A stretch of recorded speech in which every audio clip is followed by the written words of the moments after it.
Radio M, l'entretien.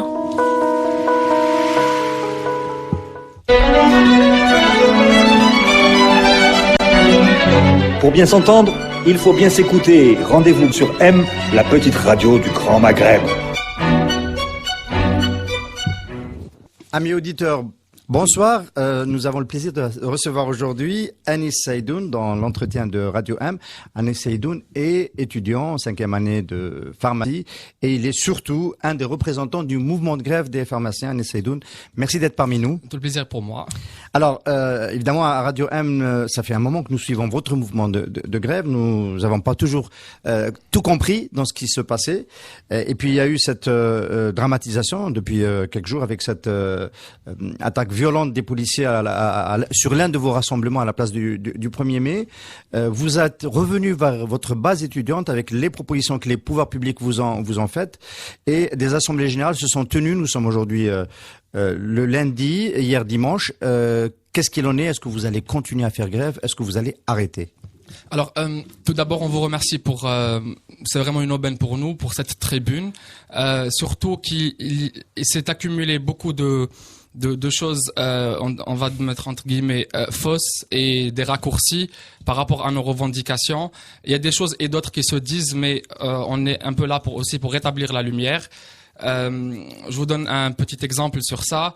La plateforme de revendication contient énormément de points qui sont à cheval entre des revendications purement académiques, socio-professionnelles. Allez, on va y arriver. On a 25 minutes, on va y arriver. Très bien. La première question que nous, en tant que journalistes, et je suppose un peu nos amis auditeurs de Radio M, nous préoccupe, est-ce que votre mouvement va continuer ou est-ce qu'il va s'arrêter?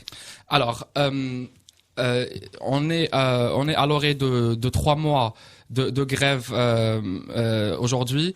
Et il y a eu des tentatives de faire arrêter ce mouvement. En fait, les autorités compétentes ont essayé de stopper un peu l'hémorragie en donnant des promesses. Et nous, on a été clairs dès le début, c'est-à-dire les étudiants en pharmacie ne vont pas se contenter de promesses. Il y a quelque chose de l'ordre du jusqu'au boutisme, une certaine radicalité qui s'est installée, mais qui est légitime. Cette radicalité, elle est due au fait que ce mouvement qui a commencé en 2017 n'est pas le premier mouvement des étudiants en pharmacie. Il y a eu un précédent, il y a eu un mouvement de la même envergure en 2011 et des promesses non tenues n'ont pas été satisfaites, et donc c'est pour ça qu'on est en train de les remettre à l'ordre du jour. Ça, je suppose que c'est le discours d'un représentant du mouvement de grève qui veut soutenir devant sa base la poursuite du mouvement de grève. Hier, à l'Assemblée de le plus grand département de pharmacie en Algérie, Alger, 3000 étudiants sur 10 000, 10 départements en Algérie, vous avez voté la continuité de la grève. Mais on sait qu'à Annaba, dans un autre département qui est moins important, c'est plutôt le vote pour la reprise qui est passé. Donc, devant cette situation-là, vous considérez qu'il faut arrêter le mouvement en ordre, dans un bon ordre, ou soutenir cette radicalité, notamment parce que vous n'avez pas encore obtenu les garanties qu'on vous a pas données déjà en 2011. Alors, il faut savoir aussi qu'on est 12 000 étudiants et 12 000 cerveaux. On a des visions plus ou moins diverses, des philosophies plus ou moins diverses. Mais je vous dis, le bruit général, c'est que c'est vraiment les étudiants en pharmacie, on en a marre des promesses et vraiment il y a un ras-le-bol de la stratégie des autorités à faire arrêter le mouvement en donnant de fausses promesses. On cherche vraiment des garanties parce qu'on nous a déjà fait le coup en 2011 et arrêter ou ne pas arrêter le mouvement, pour moi, c'est quelque chose qui est importante, mais qui reste secondaire. Pour moi, le plus important, c'est est-ce que ces promesses-là qui ont été données par la tutelle vont être honorées ou pas? Parce qu'il s'est passé la même chose en 2011. Le PV dont je détiens une copie là maintenant, je pourrais vous la montrer, était idéal, mais la concrétisation, ils étaient en reste par rapport à la concrétisation. Donc, alors par rapport à 2011, on peut supposer qu'il y a quand même qu'il y a eu un progrès. D'abord parce qu'à cause de grâce à votre combativité, et ensuite parce que vous avez fini par forcer à la porte du Premier ministre qui s'est engagé à vous recevoir dans un tweet historique à partir d'une capitale étrangère et qu'il a fait et il vous a reçu. Et il y a eu ce communiqué qui a laissé entendre que l'essentiel de vos revendications avait été accepté et que donc elles allaient être mises en œuvre. Qu'est-ce qui a dysfonctionné depuis cette audience avec M. Sellal? D'abord, est-ce que vous y étiez? Est-ce que vous y étiez? Non. Vous n'étiez pas dans cette Il y entrevue. avait des camarades à moi. Oui. En fait, il y a quelque chose de l'ordre du déjà vu. En 2011, moi j'y étais et en 2011, c'était à peu près le même déroulé. Et nous, c'est un esprit cartésien et scientifique. Si on répète les mêmes causes, on peut pas avoir des conséquences différentes. Moi, vous avez parlé de l'engagement des étudiants en pharmacie. Je pense que il y a dans le monde de la pharmacie en Algérie, il y a péril en la demeure et je considère clairement les étudiants en pharmacie, depuis 2011, je les considère comme des lanceurs d'alerte. Il y a trouble en la demeure, il y a des choses qui se font qui ne sont pas normales, il y a des affaires qui éclatent par-ci par-là, tout le monde a vu l'affaire RHB et nous on considère qu'il y a un décalage clair entre un discours politique qui dit que le secteur de la pharmacie est un secteur clé en Algérie et qu'il faudrait le promouvoir, et le côté académique, l'université, qui est en décalage avec les aspirations ou alors les perspectives tracées par les politiciens. Monsieur Je vous donne un exemple. Oui. Anis Saïdoun, vous êtes en train de nous dire que vous avez conduit une bataille de 3 mois sur une divergence, on va dire, doctrinaire sur l'orientation qu'il faut donner à la formation en pharmacie. Le grand public, c'est pas ça qu'il a reçu. Vous en êtes bien conscient. Le grand public, c'est pour ça qu'on est là, pour rétablir la lumière. a compris que vous vouliez changer votre positionnement dans l'échelle de la fonction publique. Catégorie 13 pour les pharmaciens, 16 pour les médecins, alors que la formation est à peu près équivalente. Que vous vouliez rompre la limitation du nombre d'ouvertures d'officines par nombre d'habitants, c'est-à-dire déréguler le secteur pour pouvoir ouvrir, quand le cas échéant, des officines librement. Voilà, que c'était des revendications de ce type-là. D'accord. Alors, quelle place elles occupent, ces revendications, dans votre plateforme? Il y a eu dans le traitement, d'abord dans le traitement médiatique de nos revendications, quelque chose de l'ordre de la caricaturisation. C'est-à-dire, on a essentialisé les revendications qui sont énormes, qui concernent la qualité de formation, les TP, les nouvelles spécialités qui sont très très importantes. Je devrais faire peut-être un peu de pédagogie. Les nouvelles spécialités, on demande la spécialité, la pharmacie clinique, la pharmacie hospitalière. Il faut comprendre ce que ça représente comme enjeu. Je considère que on est en train d'être caricaturé, on est en train d'essentialiser toute la plateforme de revendication qui est grande comme ça à quelques points qui pourraient être perçus comme des talons d'Achille. Non, je vous le dis, je parle cru et dru, je le dis haut et fort, les étudiants en pharmacie ne sont pas en train de faire grève pour la catégorisation, on n'est pas en train de faire grève pour des revendications salariales. Il faut arrêter de nous caricaturer. Est-ce qu'on ne peut pas admettre que les étudiants en pharmacie aient un sursaut de conscience et qu'ils fassent grève autre que pour des considérations matérielles ou autres? Et pourquoi c'est ça qu'on a reçu? Nous, dans le grand public. On est les meilleurs bacheliers d'Algérie. On est parmi les meilleurs bacheliers d'Algérie. Je pense que c'est totalement logique de revendiquer les meilleures formations en Algérie. Vous savez, il y a des colères qui se sont accumulées. Moi, personnellement, je les ai vécues. Il y a un décalage. On arrive avec des bacs mention très bien. Moi, j'ai eu un bac à presque 17. J'arrive sur le terrain, in situ, je remarque qu'il y a un décalage. On nous a dit que vous étiez spéciaux, et là, pour notre formation, finalement, il y a beaucoup d'anomalies, il y a beaucoup d'absurdités. Il y a une propension à privilégier le côté théorique et à oublier le côté pratique. Les TP sont en deçà de nos attentes. Les formations, les terrains de stage. On parle de terrain de stage. Monsieur Sellal, vous pensez qu'il comprend ce langage?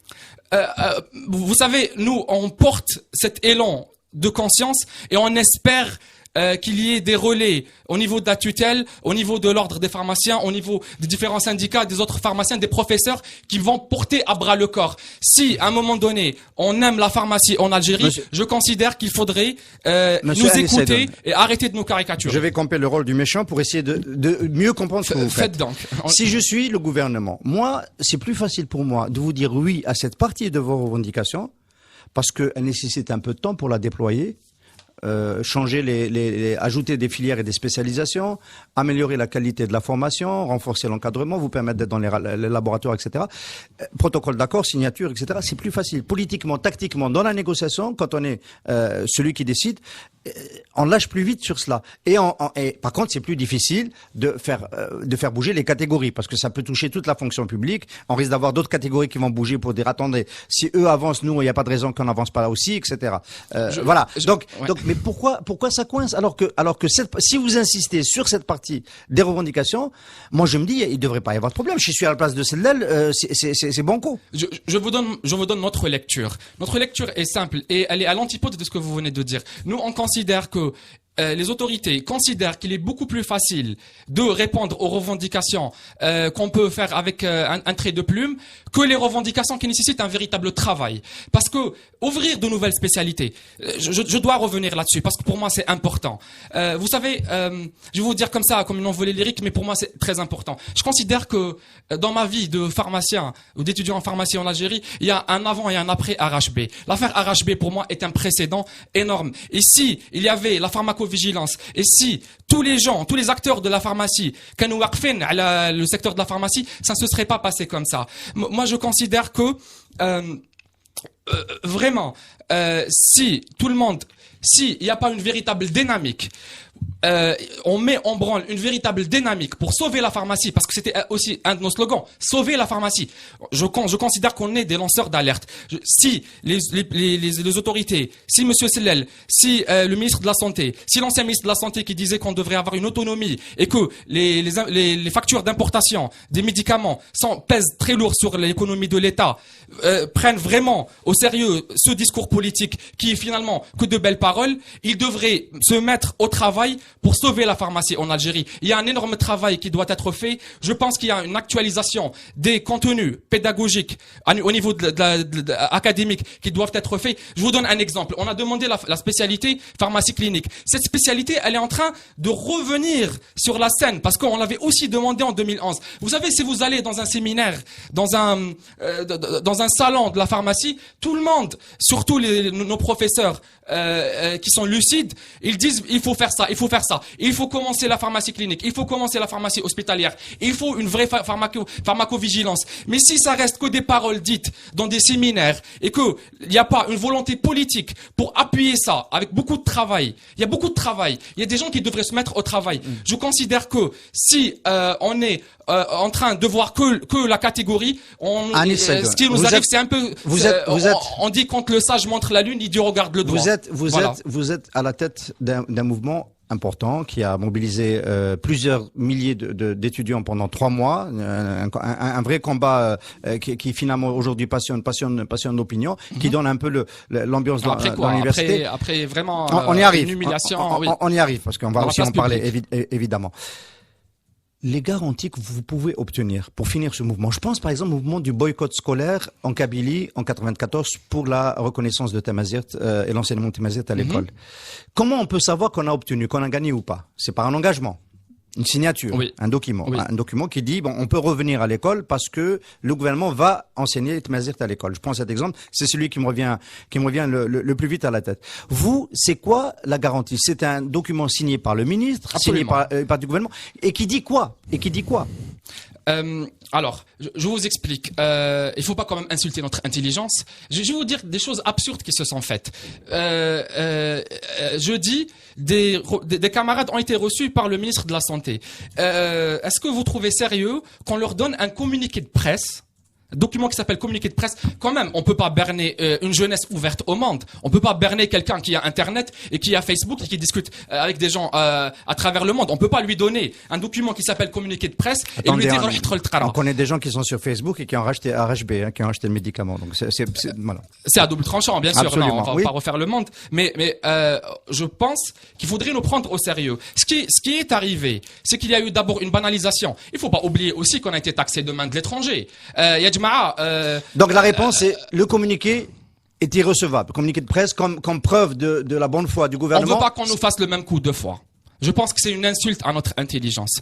Il y a quelque chose de l'ordre, je vous l'ai dit tout à l'heure. Donc, document signé. Il y a quelque chose d'assez jusqu'au boutiste. D'accord. Document signé, authentifié, etc. Document signé, authentifié, tout ce qu'il faudra pour nous rassurer. Alors, parce qu'il y a un impératif de nous rassurer. On suppose que dans ce document, on peut facilement le deviner, il n'y ait pas la réponse à toutes vos revendications, qu'il y en ait quelques-unes sur lesquelles le gouvernement va botter en touche et va pas.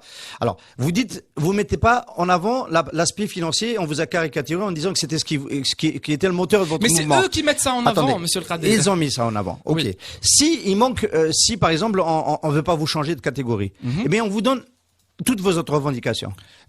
Ça me convient parfaitement. Pour moi, vous savez, quand on fait une plateforme de revendication. Vous n'êtes pas encore tout à fait d'accord sur cela. Enfin, oui. Dans le mouvement, c'est vous qui. Si. Je vous donne le bruit interne. Les gens comprennent que il y a certaines revendications qui ne sont pas. Vous savez, il y a un ordre de priorité. La catégorie. Je pense que tout le monde considère que c'est un peu la queue de la plateforme de revendication. Par contre, ce qui serait grave, c'est que la queue de la plateforme de revendication soit mise en avant et que tout le reste soit négligé, comme ça s'est passé en 2011. Là, je l'ai dans mon cartable. C'est moi qui vous l'ai volée. Voilà. Elle est chez moi. Elle est chez moi. La plateforme, justement, c'est pour ne pas la montrer. Très bien. Voilà ce truc. Très bien.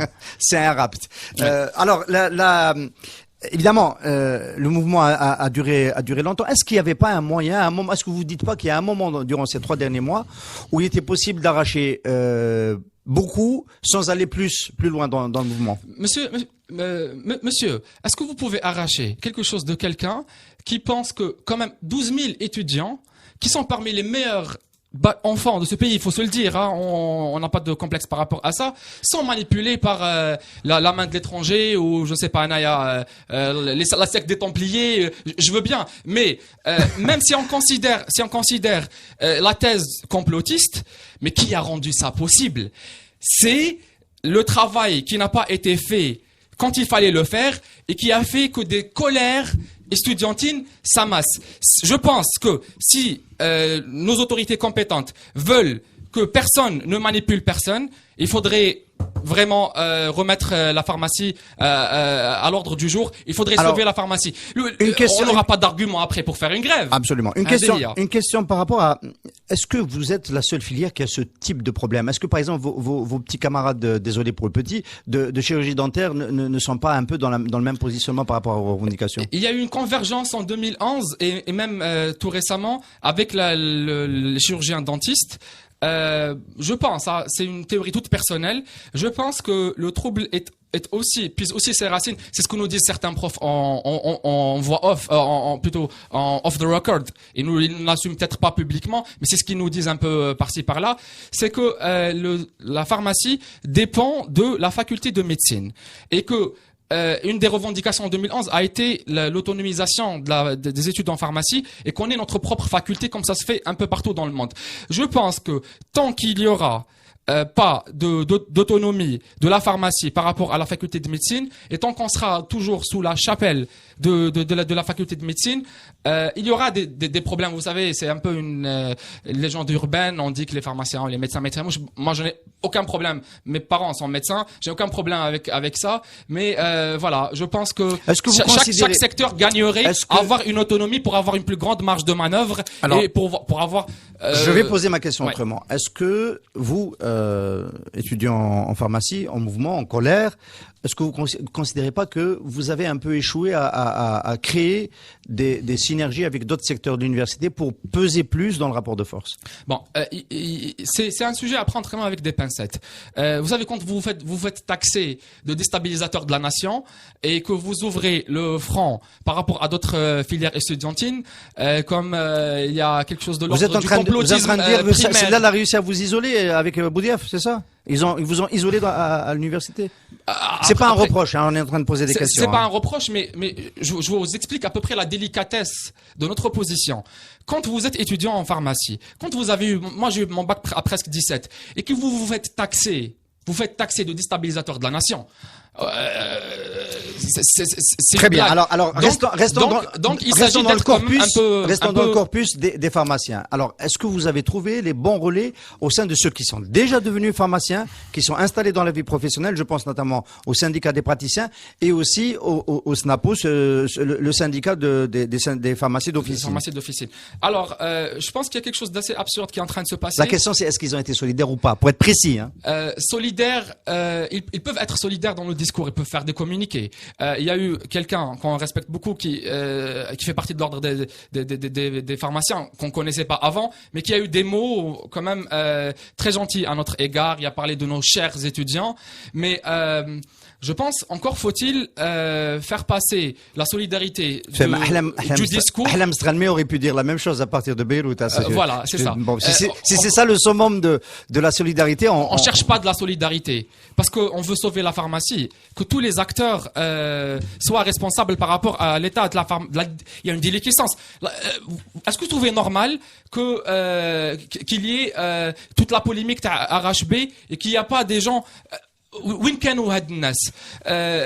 donc on veut une solidarité active et véritable, pas merci يعطيهم الصحة les qui se solidarisent بالهضرة, mais on veut quand même vous savez, je vous l'ai dit, la métaphore que j'emploie, les étudiants lanceurs d'alerte, whistleblowers, كيما Snowden, كيما l'autre, كيما هذاك, je pense que ces colères-là doivent être comprises et on ne doit pas nous prendre pour des adolescents. On n'est pas des adolescents. Une jeunesse ouverte sur le monde n'est pas adolescente. Mais les meilleurs à l'Algérie, c'est des adolescents. Que vaut-il ce pays? Que vaut l'élite de ce pays?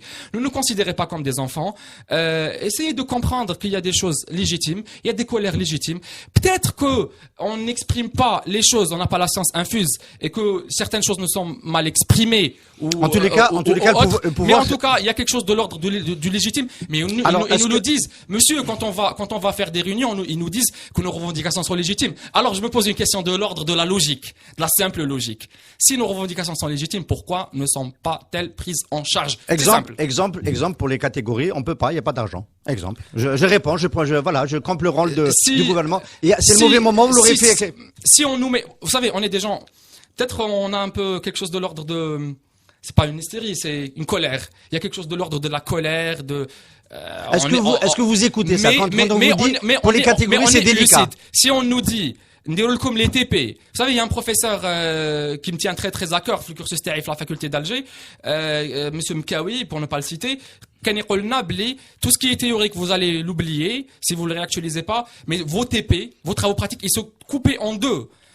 En 18 000 pour faire des TP. Mais si on nous donne des TP, une qualité de formation à la hauteur de nos espérances, on ferme les yeux sur les revendications. Et ça, vous l'avez pas. CTP, vous l'avez pas. C'est ça le plus important. Qu'est-ce qui s'est passé? Il y a une caricature. Anissa, on approche des 25 minutes de cette émission. Qu'est-ce qui s'est passé à la place 1er mai la semaine dernière? Ce qui s'est passé à la place 1er mai, c'est que Kuna Mustafa, il y a quelque chose de l'ordre de l'historique, parce que Derna a un sit-in en 2011 Mustafa, et devinez quoi? Qu'est-ce qui s'est passé? Bon, il y avait peut-être un contexte qui favorise ça. Les flics sont entrés à l'intérieur de l'hôpital. On considère que c'est absurde. Je connais pas vraiment le côté légal de la chose, mais je pense que c'est un peu absurde. Dans l'hôpital ou Darbona, on est sorti parce qu'on a une frustration. Vous savez, quelqu'un qui n'est pas écouté, quelqu'un qui est caricaturé, alors que paradoxalement, il veut le meilleur pour l'Algérie, il veut le meilleur pour la pharmacie en Algérie, il couvre en lui de la frustration et de la colère. Et c'est normal. C'est normal. Mais on n'est pas des caillasseurs. On n'est pas des gens violents. Tout ce qu'on fait. Vous avez été brutalisé, on a vu les images. Voilà. La violence vient. Est-ce que c'était la première fois? Avant, peut-être, il y avait une gestion un peu plus intelligente de... On peut citer le nombre de rassemblements que vous avez fait Innombrables. Et à chaque fois, ça se passait comment? Avant, il y a eu quelque chose qui ressemblait un peu à ça, mais où la brutalité n'était pas à son apogée comme... Oui, mais le modus operandi, c'est quoi? On vous ramasse tranquillement. On nous ramasse, on vous emmène. Ils ont trouvé une nouvelle technique pour disperser la foule. Ils ramènent des bus, mais c'est aussi violent et traumatique. N'allez pas penser que il faudrait ça n'a Mathéo en France pour se dire violenté. كانوا يدونا في des bus يطلعونا اطلع avec des mots que je ne pourrais pas dire par respect à cette voilà. Enfin, il y a pire qui a été dit sur Radio M déjà, mais c'est pas grave. Oui. Bon. Je défends la rationalité, mais je peux pas être en bref. Donc quand les bus, il y a des gens qui sont venus des wilayas et d'autres. Vous habitez à Alger, vous vous retrouvez يحطك le bus Braqi ou يحطك le bus un coin perdu, des filles qui ont été obligées d'appeler leurs parents, ils disent allô, je suis dans un coin perdu, on m'a déposé ici. C'était une stratégie pour disperser les foules. C'est ce qui s'est fait les premières fois. C'est ce qui s'est fait les premières fois. Et la dernière fois? La dernière fois, c'était un précédent où il y a eu la baston, darb, de la violence innommable. Et les filles, ils sont passés, les garçons, ils sont passés. On a été compressés, on a été humiliés, on a été insultés. Il y a même des filles qui rapportent avoir été attouchées sexuellement, pour le dire. Ouais. Là, elles ont peur de Alors, le dire. question, est-ce qu'il y a des plaintes que vous allez déposer? On veut que ça un peu, on veut, il y a des velléités. Il y a des velléités, mais vous savez, c'est pas très facile pour nous parce que, vous savez, beaucoup de jeunes ne croient plus vraiment à l'état de droit l'Algérie. Bon, je vais pas jouer mon rôle de porte-parole du gouvernement jusqu'au bout, ça c'est tellement rare. Mais on peut dire que Nourdine Bedoui a promis une enquête et qu'il y a une première sanction qui est tombée sur le policier, tu diras le flic, qui a tabassé un journaliste ou pardon, ça nous est pas arrivé au début, qui a un étudiant en pharmacie. Oui, ça nous arrive dans les rassemblements de Barakat notamment en 2014. C'est arrivé, hein, faut pas croire, c'est arrivé et ça va encore arriver. Ça va encore arriver, voilà. C'est justement ça. Alors, vous y croyez à cette sanction?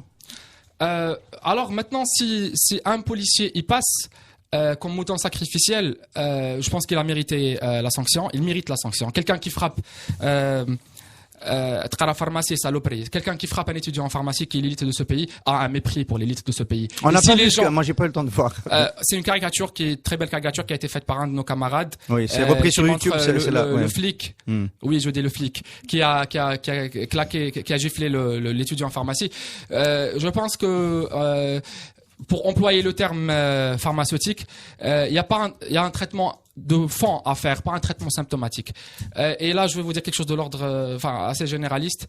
On en a marre des traitements symptomatiques. Quand quelqu'un a le cancer, on lui donne pas des antidouleurs. Et je pense que la pharmacie a le cancer en Algérie. Et je pense qu'il faut passer au lourd. Je pense qu'il y a clairement un impératif catégorique de révolutionner la pharmacie en Algérie. On veut comprendre quand même dans l'attitude dans la négociation, le bras de fer que vous menez avec le gouvernement, on va finir un peu sur cela. C'est un changement d'attitude, ce durcissement. Vous dites, vos interlocuteurs officiels sont agacés que le mouvement dure aussi longtemps. Pourquoi cette radicalisation de leur côté? Je pense qu'il y a quelque chose que les autorités compétentes doivent comprendre, c'est que cette jeunesse est en train de muter. Cette jeunesse est en train de muter. Cette jeunesse elle a cessé d'écouter des fausses promesses. Cette jeunesse revendique, est beaucoup plus pragmatique, revendique des solutions de fond. Vraiment des solutions de fond, et que peut-être que les stratégies de gérer les mouvements de grève diverses, elles devraient, en fait, il y a peut-être une accommodation qui devrait être faite par l'État dans ce sens, c'est que on ne pourra plus gérer les crises juste avec des traitements symptomatiques, et que gérer une crise signifie agir de manière concrète et agir de manière sérieuse et je pense que les étudiants en pharmacie doivent être pris au sérieux. Je pense qu'on est des sonneurs d'alerte. Je pense que si des choses ne sont pas faites maintenant, il va y avoir d'autres RHB, il va y avoir la pharmacovigilance qui n'est pas normale en Algérie, entre guillemets. Il va y avoir des spécialités qui sont impératives. La pharmacie clinique, vous savez ce que c'est? Il y a une tendance dans le monde à ajuster les doses par rapport à l'ethnie, par rapport au sexe. Ici, il n'y a même pas de pharmacien clinicien l'hôpital pour ajuster la dose. Vous savez, il y a des médicaments, pour utiliser un terme technique, qui ont un index thérapeutique étroit. Ça veut dire L'index thérapeutique, ça fait pas d'effet. Après, ça peut tuer. Je considère que si on fait pas la pharmacie clinique, si on fait pas la pharmacie hospitalière. Anis Saïdoun, là, on a terminé l'agenda de votre mouvement. Aujourd'hui, on sait qu'il y a eu un rassemblement à Tizi Ouzou. C'est quoi les nouvelles dates, les prochaines dates? C'est quoi l'agenda de votre mouvement? Bon, je ne sais pas rapidement, ce que ça va, parce qu'on a fini. je ne sais pas ce que ça va se faire. On essaie quand même d'être un mouvement démocratique, où l'avis de la majorité compte. Pour moi, ce qui est le plus important, c'est la phase d'après. On peut avoir un PV, vous l'avez entre les mains, idéal. Et s'il n'y a pas l'après qui est assuré, ça n'aurait servi à rien. Et ça sera un cycle qui va se répéter à l'infini. Donc vous allez réfléchir à vous doter d'une structure qui permette de faire l'accompagnement, le Absolument. suivi des acquis. On est en train de penser à un comité de suivi qui serait hétérogène et qui pourrait faire introduire des profs, des résidents. Ce qui s'est pas des fait en pharmaciens. 2011. Ce qui ne s'est pas fait en 2011. Et je pense qu'on est en train de faire notre mea culpa par rapport aux erreurs qui ont été faites. On est en train de les corriger. Il y a quelque chose de l'ordre de l'intelligence qui est en train d'opérer. Il y a quelque chose de l'ordre de la lucidité. Mais qui vous ramène vers la structuration. Et qui nous ramène vers la structuration, Oui. absolument. Donc, ne les traitez pas comme des enfants parce que je pense qu'il y a un capital intelligence à ne pas insulter. Voilà. Merci beaucoup Anis Saïdoun. Yatikoum Merci saha. d'avoir été notre invité. Merci. Merci beaucoup. Radio M, l'entretien.